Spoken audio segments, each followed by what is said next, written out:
ഒരു ശനിയാഴ്ച അങ്ങനെ ഞങ്ങൾ വർക്കല ബീച്ചിലോട്ട് പോയി. ഞാനിതുവരെ വർക്കല ബീച്ച് പോയിട്ടില്ല, അതുകൊണ്ടാണ് ഞങ്ങളൊന്ന് അങ്ങോട്ട് പോകാൻ തീരുമാനിച്ചത്.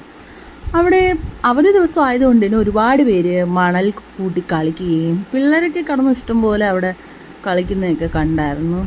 നല്ല രസമായിരുന്നു, നല്ല വൈബായിരുന്നു, പ്രത്യേക ഭംഗിയായിരുന്നു. മറ്റുള്ള ബീച്ചുകളിൽ നിന്നും എനിക്ക് ഇവിടെ ഒത്തിരി പ്രത്യേകതകൾ കാണാൻ പറ്റി. കാരണം വലിയ ചൂട് അങ്ങനെയൊന്നുമില്ല, തണുപ്പുണ്ടായിരുന്നു. ഞങ്ങൾ കുറേ നേരം ആ കടൽ തീരത്തൂടി അങ്ങോട്ടും ഇങ്ങോട്ടും നടന്നു. പിന്നെ ജീവനുള്ള ശംഖുകളെ ആദ്യമായിട്ട് കാണാൻ പറ്റി.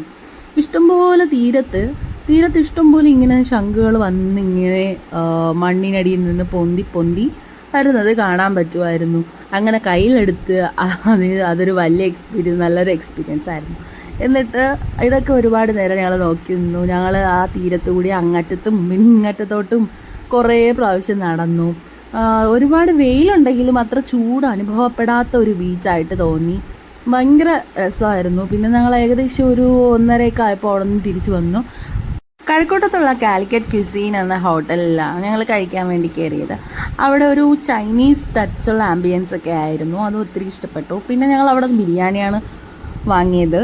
അപ്പോൾ അതിൽ പ്രത്യേകത എന്ന് പറഞ്ഞാൽ ഈന്തപ്പഴം അച്ചാറും പിന്നെ ഹൽവയുടെ പീസും ചട്നിയും അതിൻ്റെ കൂടെ കിട്ടി. അത് സാധാരണ ഇതൊന്നും ബിരിയാണിയുടെ കൂടെ ഒരിടത്തുനിന്നും കിട്ടാത്തതാണ്. അത് ഞങ്ങൾക്ക് ഒരു പ്രത്യേകതയായിട്ട് തോന്നി. പിന്നെ ഞങ്ങൾ അവിടെ നിന്ന് പതുക്കെ ഇറങ്ങി വീട്ടിലേക്ക് തിരിച്ചു. നല്ല വെയിലൊക്കെ ആയിട്ടുണ്ടായിരുന്നു. ഏകദേശം ഒരു 3 മണി 3:30 ആയപ്പോൾ വീടെത്തി.